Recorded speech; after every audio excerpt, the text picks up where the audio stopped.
La inquietante historia de Don Carlos, príncipe de Asturias.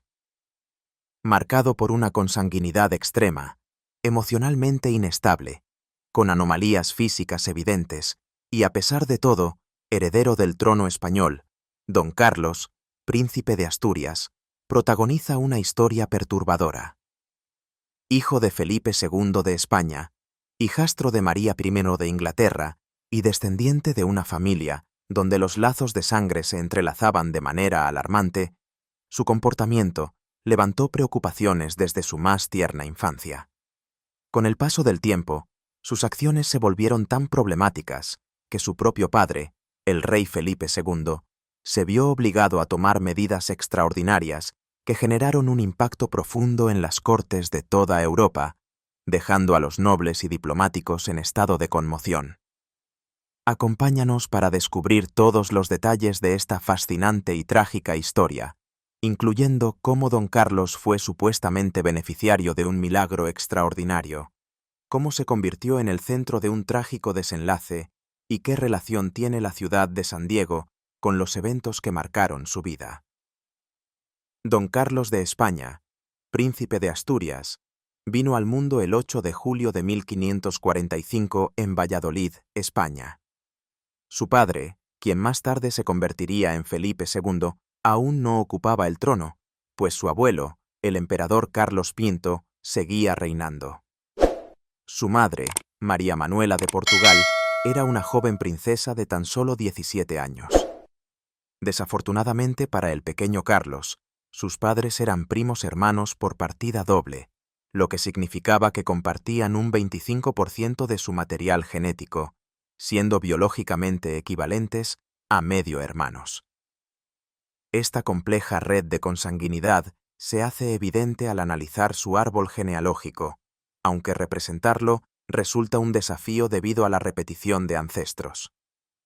Por ejemplo, su abuelo materno y su abuela paterna, Juan e Isabel de Portugal, eran hermanos, al igual que su abuela materna, Catalina de Austria, y su abuelo paterno, Carlos V. Esto no era todo. La consanguinidad de Carlos era aún más extrema, ya que, en lugar de contar con los 16 tatarabuelos esperados, solo tenía 6. Uno de sus antepasados más notorios, aún viva en el momento de su nacimiento, era su bisabuela Juana, conocida en la historia como Juana la Loca, hermana de Catalina de Aragón y figura trágica de la realeza española. Trágicamente, la madre de Carlos, María Manuela, falleció apenas 4 días después de dar a luz, a los 17 años, debido a complicaciones graves durante el parto. Su padre, Felipe, de solo 18 años en ese momento, estaba frecuentemente ocupado con asuntos de Estado y mantuvo una relación distante con su hijo, dedicándole poco tiempo y atención durante su infancia. Desde sus primeros días de vida, quedó claro que el pequeño Carlos enfrentaba serios problemas de salud. Una de sus piernas era notablemente más corta que la otra, lo que afectó su postura de manera permanente a lo largo de su vida, aunque los retratos oficiales, con un toque de diplomacia artística, solían idealizar sus rasgos para hacerlos parecer más regulares de lo que en realidad eran. Una descripción más precisa y reveladora de su apariencia proviene de las palabras del embajador imperial Adam von Dietrichstein, quien, en 1564, cuando Carlos tenía 18 años, lo describió minuciosamente. Cabello castaño y rizado, mandíbula prominente, tez pálida. Uno de sus hombros está ligeramente más elevado que el otro. Su pecho es hundido y presenta una pequeña protuberancia en la espalda, a la altura de la cintura. Su pierna izquierda es considerablemente más larga que la derecha. Sus piernas son débiles. Su voz es áspera y aguda, y le cuesta articular las palabras, que pronuncia con dificultad. Esta descripción, lejos de ser alentadora, pintaba un retrato preocupante de un joven destinado a convertirse en el próximo rey de España, una de las mayores potencias de la época. Además de sus anomalías físicas, Carlos sufría de problemas de salud recurrentes. Padecía fiebres persistentes que teñían su piel de un tono amarillento y ataques recurrentes que los médicos de la época asociaban con lo que hoy podríamos identificar como malaria, lo que agravaba aún más las expectativas sobre su capacidad para gobernar en el futuro.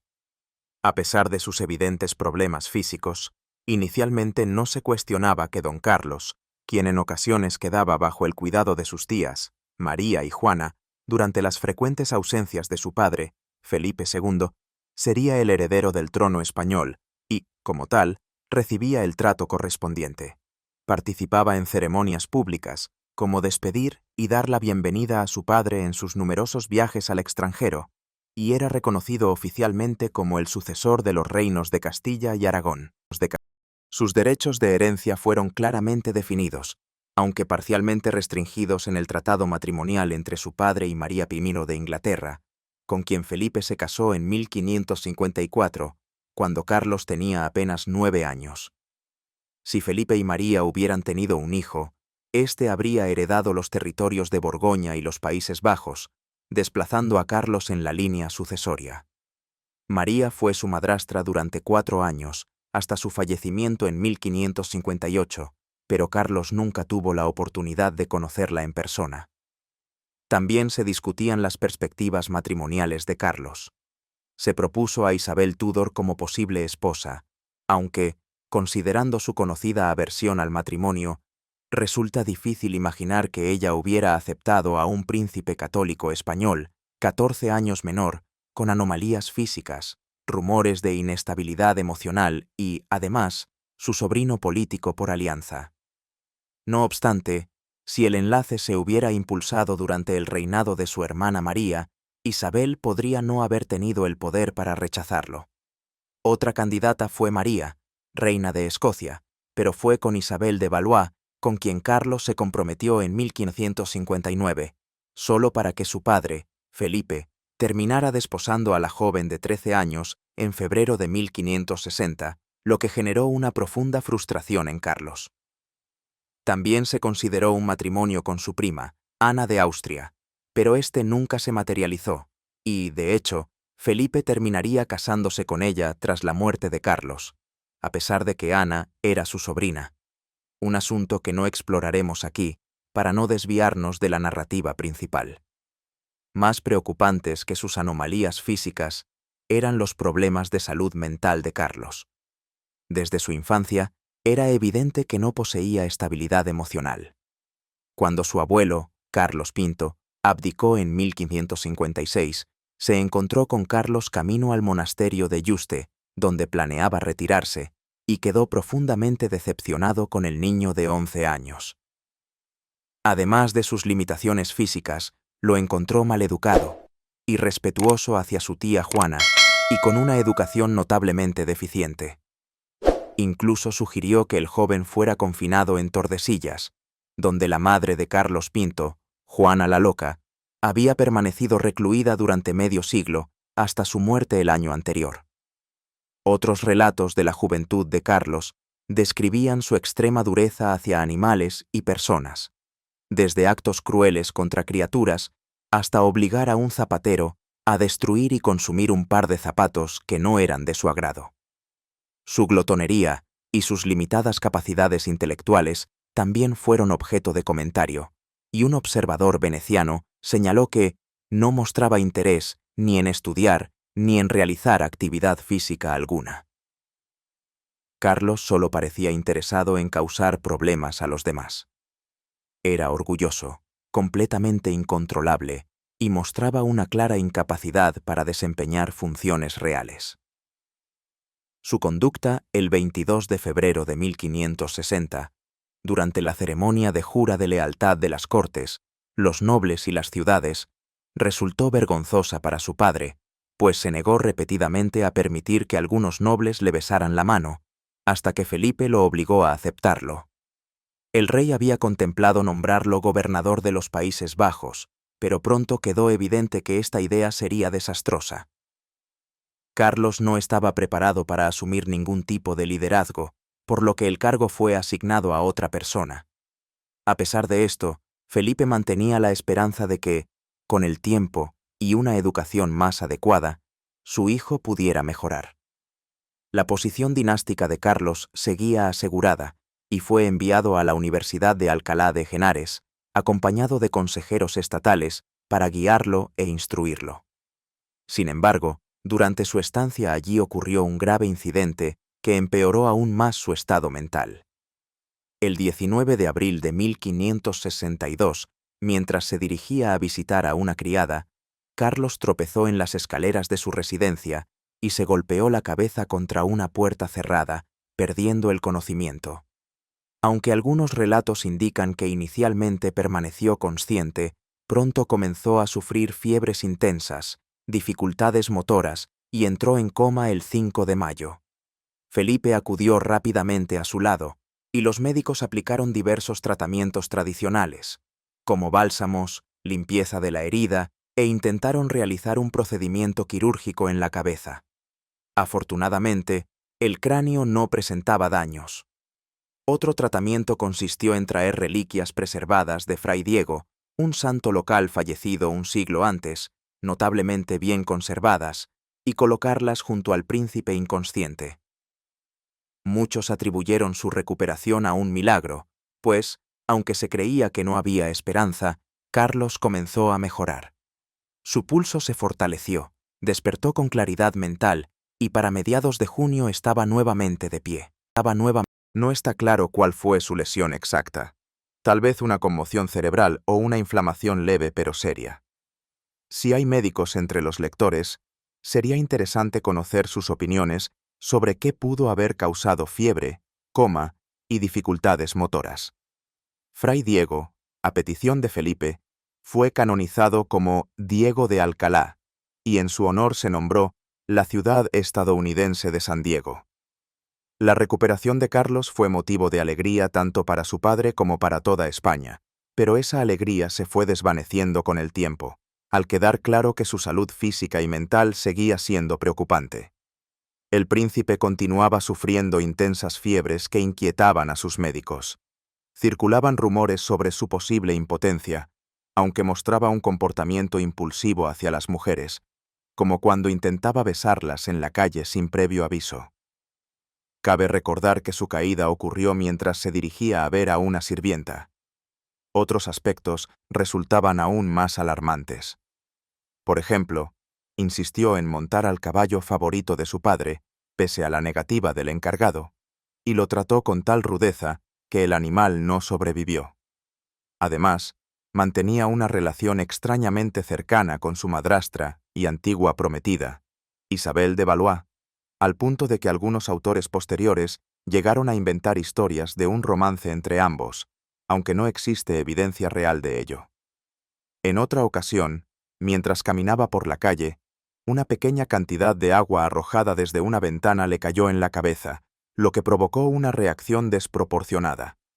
Ordenó que se investigara la vivienda y se tomaran medidas estrictas. Por fortuna, sus guardias le informaron que en la casa se administraba el sacramento a un moribundo, lo que lo llevó a desistir de cualquier acción extrema. Afortunadamente, esta explicación calmó al voluble y problemático joven príncipe. Hacia 1565, Carlos se mostraba cada vez más ansioso por abandonar España. Deseaba participar en campañas militares o representar a la monarquía como diplomático, y manifestó un interés especial por viajar a los Países Bajos, quizás con la intención de promover opiniones contrarias a su padre, con quien mantenía una relación cada vez más tensa. Felipe, sin embargo, no accedió, y cuando en abril de 1567 se nombró al duque de Alba como gobernador en Bruselas, Carlos se sintió profundamente ofendido por no haber recibido ese cargo.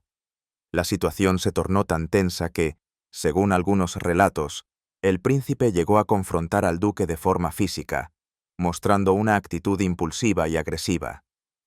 También esperaba que su padre viajara y lo llevara consigo, pero al cancelarse el viaje, Carlos comenzó a comportarse con abierta falta de respeto, incluso planeando salir del país sin autorización, lo que habría generado una crisis política de gran magnitud.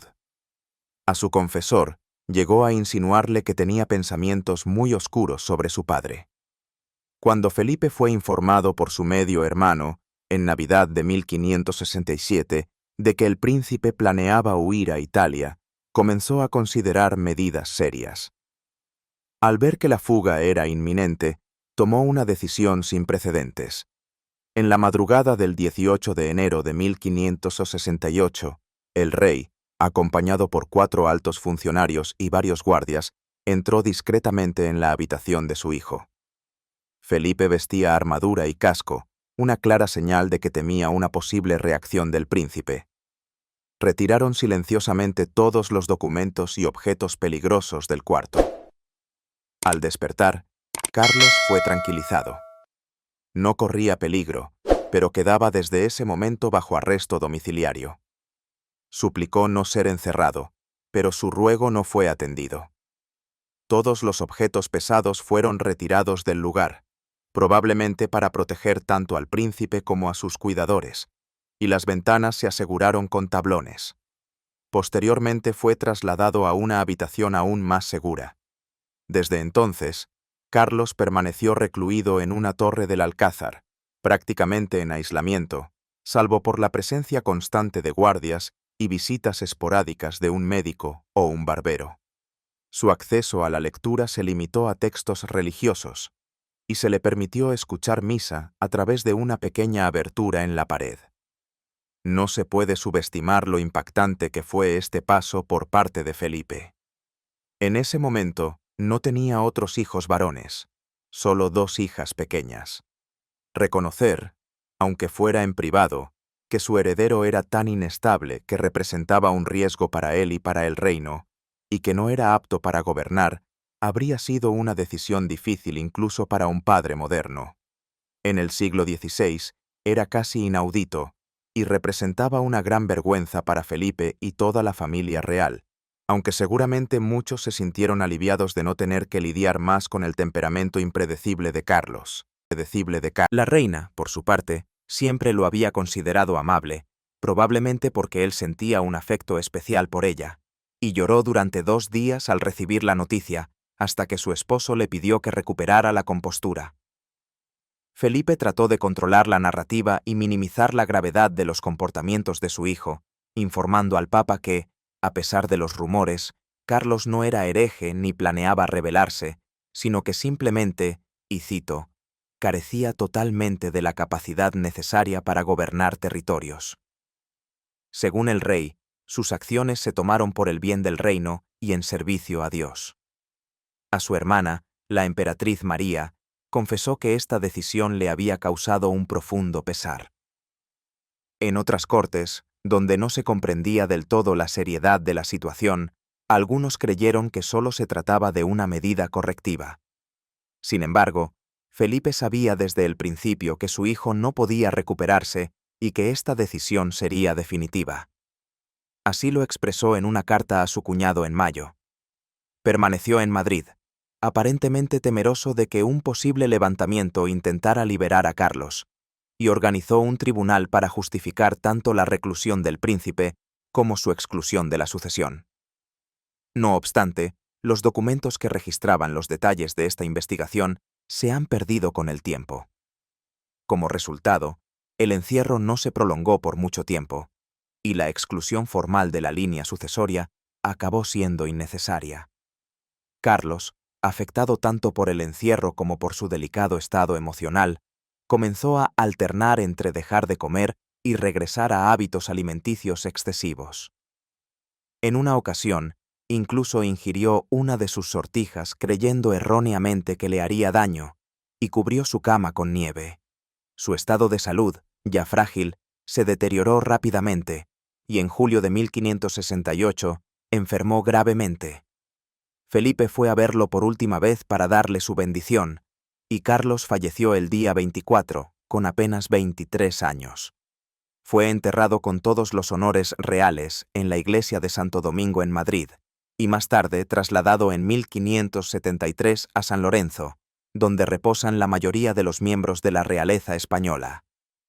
Se dice que Felipe quedó profundamente afectado por el desenlace de esta difícil historia, y la corte guardó luto oficial durante 1 año.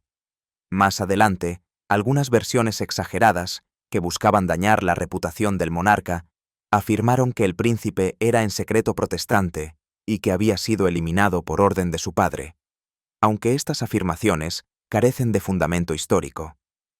Es posible que muriera por envenenamiento o incluso por métodos más extremos, pero aunque su fallecimiento resultó conveniente en muchos aspectos, tener motivos y medios no equivale necesariamente a la comisión de un delito, y no existe evidencia sólida que respalde esas teorías. Carlos fue un niño y un joven con una salud muy frágil, tanto física como mental, que representaba un riesgo para sí mismo y para quienes lo rodeaban. Falleció profesando la fe católica y en presencia de numerosos testigos. Si Felipe hubiera tenido la intención de acabar con su vida, no habría tenido sentido encerrarlo primero. Su fallecimiento podría haber ocurrido discretamente en enero de 1568, atribuyéndolo a sus ya conocidas dolencias. Puedes ver mi video sobre la muy sospechosa muerte de Enrique VI de Inglaterra como ejemplo de un monarca que probablemente encontró su fin en circunstancias similares durante su reclusión. Tras la muerte de Carlos, Felipe quedó sin heredero varón, y su esposa, Isabel de Valois, falleció ese mismo año a los 22 años tras perder un embarazo. Como mencioné anteriormente, Felipe se casó más tarde con su sobrina, Ana de Austria, sin haber considerado aún los riesgos del matrimonio entre parientes cercanos. De sus hijos, solo uno sobrevivió a la infancia, un varón que más tarde sería Felipe III en 1598. En lo personal, considero que el grado de consanguinidad en la familia pudo haber contribuido en parte a los problemas de salud, tanto mentales como físicos, que sufrió Carlos, aunque también las enfermedades que contrajo a lo largo de su vida y una grave lesión en la cabeza en 1562 podrían haber influido en su comportamiento inestable. Me interesa saber qué opinas tú. ¿Crees que la consanguinidad repetida fue el factor principal? ¿O piensas que su situación puede explicarse de otra manera? O quizás, como yo, ¿crees que fue una combinación de ambos factores? Déjamelo saber en los comentarios. Y si te interesa otra historia sobre un miembro de la realeza cuyo comportamiento fue atribuido a una lesión en la cabeza, te invito a ver este video sobre si Enrique Huitolo sufrió daño cerebral. Nos vemos la próxima semana y hasta entonces, sigue aprendiendo.